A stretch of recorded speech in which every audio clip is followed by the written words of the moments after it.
ঘূর্ণিঝড় পরিস্থিতি নিয়ে খুলনার কয়রা থেকে যোগ দিয়েছেন সহকর্মী মোহাম্মদ ওমর ফারুক। ওমর, একটু বলবেন যে ঝুঁকিপূর্ণ বাঁধগুলো কি মেরামত করা হয়েছে কিনা? কারণ সিডর আইলার সময়ে আমরা দেখেছিলাম যে বেড়িবাঁধ ভেঙে কিন্তু সবচেয়ে বেশি এলাকা প্লাবিত হয়েছে, ক্ষতিগ্রস্ত হয়েছে, বিশেষ করে কয়রা, পাইকগাছা এবং দাকব। এবার পরিস্থিতি কি?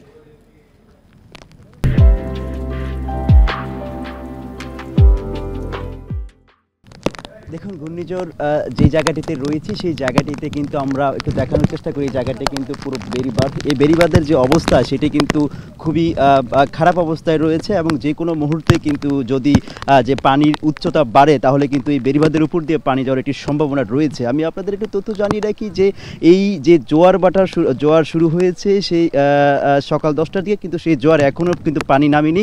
একটু পরে কিন্তু আবার নতুন করে জোয়ার আসার একটি সম্ভাবনা রয়েছে। সেই জায়গা থেকে যদি বলি, সেই জোয়ার আসলে কিন্তু এই বেড়িবাঁধের উপর দিয়ে পানি যাওয়ার একটি সম্ভাবনা রয়েছে। আমরা এখানে যারা স্থানীয় রয়েছে তাদের সাথে কথা বলেছি, তারা আমাদেরকে যে বিষয়টি জানিয়েছে যে এই বেড়িবাঁধ কিন্তু এই পর্যন্ত 10 থেকে 12 বার ভেঙেছে এবং তারা কিন্তু বারবার স্থানীয় যারা আছেন তাদেরকে, যারা প্রতিনিধি আছেন তাদের সাথেও কথা বলেছেন, কিন্তু কথা বলার পরেও এই বেড়িবাঁধের যে উন্নয়ন তারা কিন্তু সেটি করেনি। এই বেড়িবাঁধটি প্রায় 50 কিলোমিটার রয়েছে এবং এই 50 কিলোমিটারই কিন্তু ঝুঁকিপূর্ণ। এবং আমরা যদি একটু দেখানোর চেষ্টা করি, এই বেড়িবাঁধের অন্য প্রান্তে আশাশুনি, এই আশাশুনির যে জায়গাটি কিন্তু ইতিমধ্যে প্লাবিত হয়েছে এবং পানিও প্রচুর এবং এখন বৃষ্টি পড়ছে এবং বৃষ্টির সাথে সাথে কিন্তু ঝড়ো বাতাসও বয়ে যাচ্ছে। তবে আপনাদের যে বিষয়টি বলি যে এখানে আশ্রয়ণ কেন্দ্রগুলোতে এখন পর্যন্ত স্থানীয়রা কেউ কিন্তু সেখানে পৌঁছায়নি।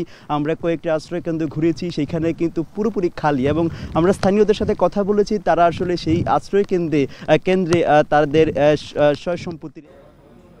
ঘূর্ণিঝড় রিমালের প্রভাব নিয়ে খুলনা থেকে কথা হচ্ছিল সহকর্মী ওমর ফারুকের সাথে।